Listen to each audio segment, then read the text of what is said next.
Guntur collectorate ను Seethamma colony వాసులు ముట్టడించారు. 10 రోజుల క్రితం హత్యకు గురైన రామాంజనేయులు అనే వ్యక్తి హత్యకు గురయ్యారు. అయితే ఫిర్యాదు చేసిన నగరంపాలెం పోలీసులు పట్టించుకోలేదంటూ కలెక్టరేట్ ను ముట్టడించారు. కలెక్టరేట్ మెయిన్ గేట్ ఎదుట రోడ్డుపై బైఠాయించిన మహిళలు తమకు న్యాయం చేయాలంటూ డిమాండ్ చేశారు.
గుంటూరు కలెక్టరేట్ ను సీతమ్మ కాలనీ వాసులు ముట్టడించారు. 10 రోజుల క్రితం హత్యకు రామాంజనేయులు అనే వ్యక్తి హత్యకు గురయ్యారు. అయితే ఫిర్యాదు చేసిన నగరంపాలెం పోలీసులు పట్టించుకోలేదంటూ కలెక్టరేట్ ను ముట్టడించారు. కలెక్టరేట్ మెయిన్ గేట్ ఎదుట బైఠాయించిన మహిళలు తమకు న్యాయం చేయాలంటూ డిమాండ్ చేశారు. అప్డేట్స్ మా కరెస్పాండెంట్ సాంబశివరావు అందిస్తారు.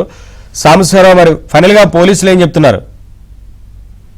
గుంటూరు జిల్లా కలెక్టరేట్ కార్యాలయం ఎదుట గుంటూరు నగరంలోని సీతమ్మ కాలనీకి చెందిన బాధిత కుటుంబాలు కలెక్టరేట్ ను ముట్టడించి రోడ్డుపై కలెక్టరేట్ ప్రధాన గేట్ ఎదుట రోడ్డుపై బైఠాయించారు. సీతమ్మ కాలనీకి చెందిన రామాంజనేయులు అనే వ్యక్తి ఒక 10 రోజుల క్రితం అదృశ్యమయ్యాడు. అతన్ని హత్య చేశామంటూ కూడా అతనితో పాటు భాగస్వాములుగా వ్యాపారం చేసే ఇద్దరు పోలీసులు ఒప్పుకున్నారు. అయితే చెకులూరుపేట సమీపంలోని కుప్పగంజి వాగులో అతను చంపి పడేశామని వాళ్ళు చెప్పినప్పుడు కూడా 10 రోజులు దాటినా కూడా ఇప్పటికీ తమకి మృతదేహం వెలికి తీసే పనులు చేపట్టలేదు. అతను తమ భర్త రామాంజనేయులు ఎక్కడున్నా మృతదేహం ఎక్కడున్నా కూడా కనీసం ఆచూకీ కూడా పోలీసులు కనిపెట్టలేకపోయారు.